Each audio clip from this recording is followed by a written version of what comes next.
si tu veux réussir en entrepreneuriat, si tu veux que tes affaires aillent à un autre niveau, grandissent de façon exponentielle, il y a un certain nombre de choses que tu dois faire. De nos jours, beaucoup de personnes se retrouvent en train de faire du e-commerce par exemple, ou de faire du dropshipping parce qu'ils ont entendu parler de e-commerce, parce qu'ils ont entendu parler de dropshipping, sans connaître les fondamentaux de ces domaines-là. Depuis que je me suis lancée en entrepreneuriat, il y a énormément de leçons que j'ai apprises et que je souhaite partager avec vous. Tu dois connaître la raison pour laquelle tu te lances dans un domaine, la raison pour laquelle tu vends un produit. Qui sont les personnes qui doivent acheter tes produits? Comment est-ce que tu dois faire pour les toucher? Alors, on parle de cela tout de suite.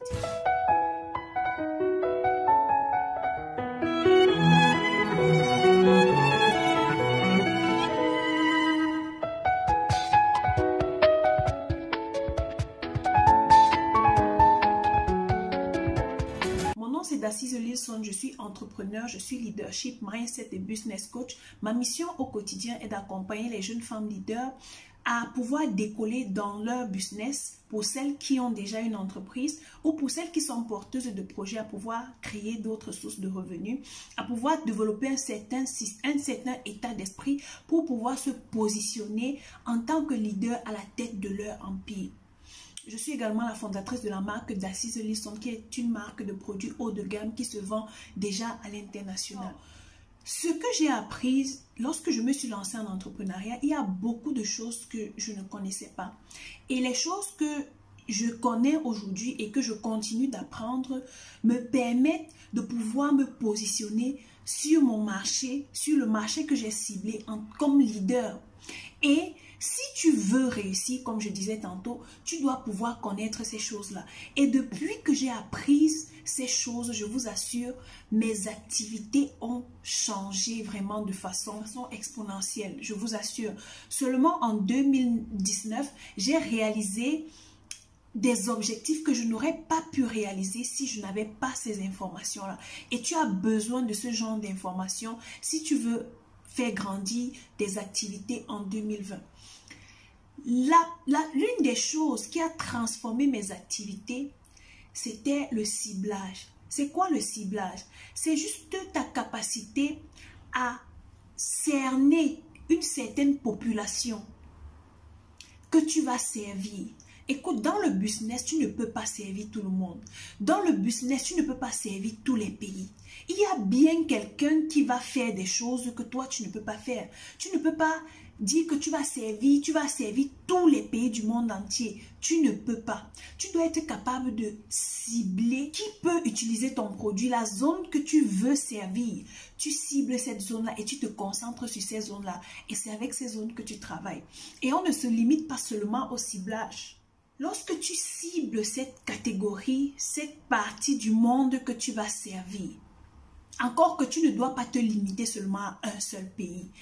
Tu es d'une certaine nationalité, disons que tu es Camerounais, tu ne vas pas dire que tu sers seulement les Camerounais, ça c'est être limité. Tu dois pousser ta vision à un autre niveau, tu dois pouvoir servir d'autres pays d'Afrique et pourquoi pas des pays en Europe, aux États-Unis. Tu dois voir grand, mais ne te dis pas que tu vas servir tout le monde. Alors le ciblage passe par une sélection naturelle des populations qui sont capables d'utiliser ton produit.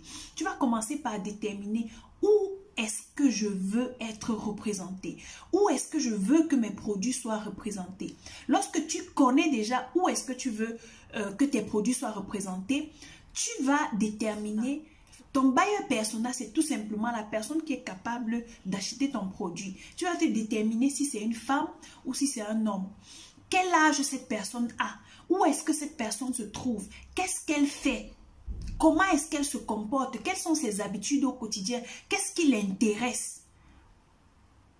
Tu dois être capable de connaître ces choses pour être sûr que lorsque tu vas parler de ton produit ou de ton service dans cette zone-là, être sûr que les personnes que tu vas toucher, ce sont des personnes qui seront vraiment intéressées par ton produit. Tu ne te lèves pas juste un matin comme ça, tu commences à vendre un produit, tu commences à vendre un service. Non, tu dois te rassurer pour être sûr que lorsque tu tiens ta flèche, pour être sûr que lorsque tu vas lancer ta flèche, qu'elle arrive exactement à l'endroit qu'il faut.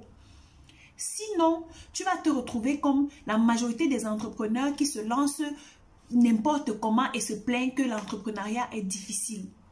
Je ne veux pas de cela pour toi en 2020. Je veux que tu sois parmi les personnes qui sont conscientes de ce qu'elles font. Ça passe par le ciblage. Je parle directement de ciblage. Ça, c'est pour ceux qui ont déjà un produit qu'ils sont prêts à mettre sur le marché. Mais si tu n'as pas un produit que tu veux mettre sur le marché, tu dois d'abord déterminer ce qu'on appelle ta niche. Quel est le secteur d'activité dans lequel tu veux te lancer? Tu détermines cette niche-là et puis tu fais un ciblage. La deuxième chose qui a transformé ma vie, ce sont les stratégies. Les stratégies pour toucher ces personnes que tu as ciblées.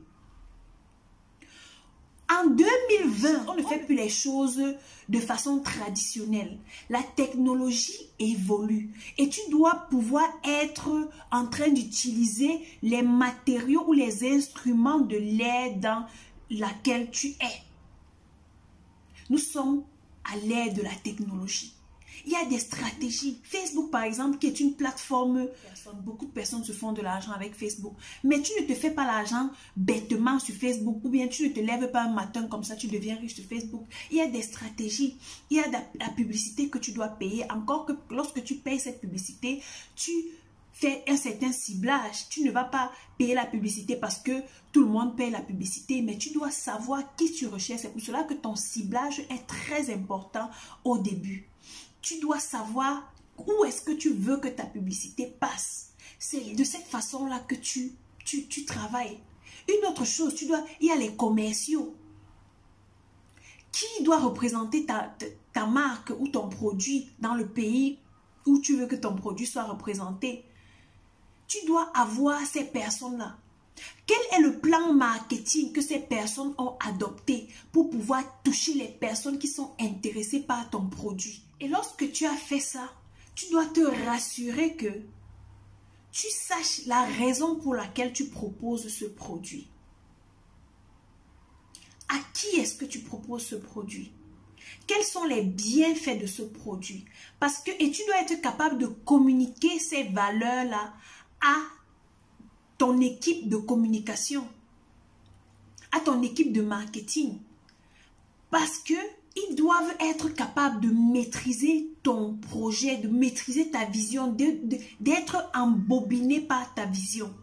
Et tu dois connaître les bienfaits de ton produit. Lorsque tu connais ta niche, lorsque tu connais ta cible et lorsque tu as une bonne stratégie marketing que tu ajoutes à cela, je t'assure que tu vas pouvoir te positionner sur le marché comme leader.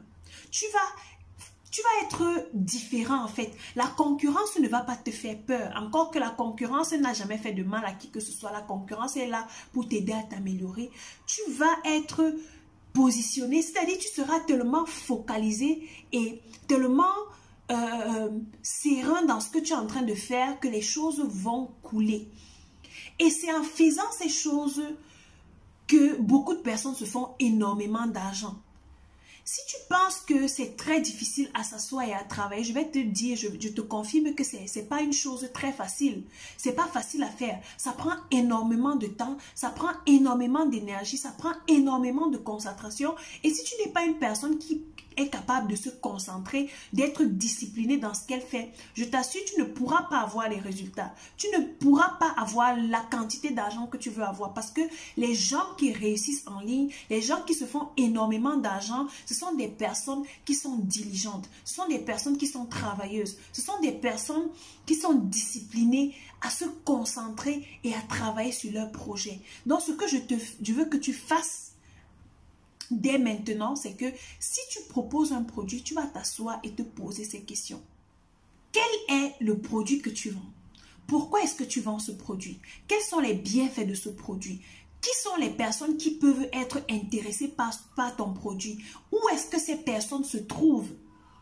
Comment est-ce que tu vas faire pour toucher ces personnes? Quelle est la stratégie? On en a parlé. Et ensuite, comment tu fais pour te positionner? C'est vrai, c'est clair que ces 7 questions déjà vont te permettre d'obtenir des réponses par rapport à ton positionnement. En suivant toutes ces 7 étapes, la 8e, c'est le positionnement. Et lorsque tu te positionnes comme un leader de ton marché. Donc, c'est ce que je voulais partager avec toi aujourd'hui pour te préparer à te positionner comme leader dans ton couloir en 2020. Parce qu'en 2020, on va à un autre niveau.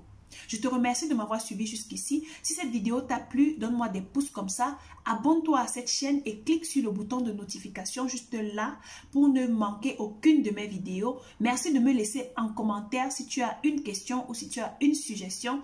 Et si tu souhaites un accompagnement, écris-moi, fais-moi un mail parce que je vais laisser mon adresse email juste en bas d'infos. Fais-moi un mail et ce sera avec plaisir que je vais te répondre et je vais t'accompagner.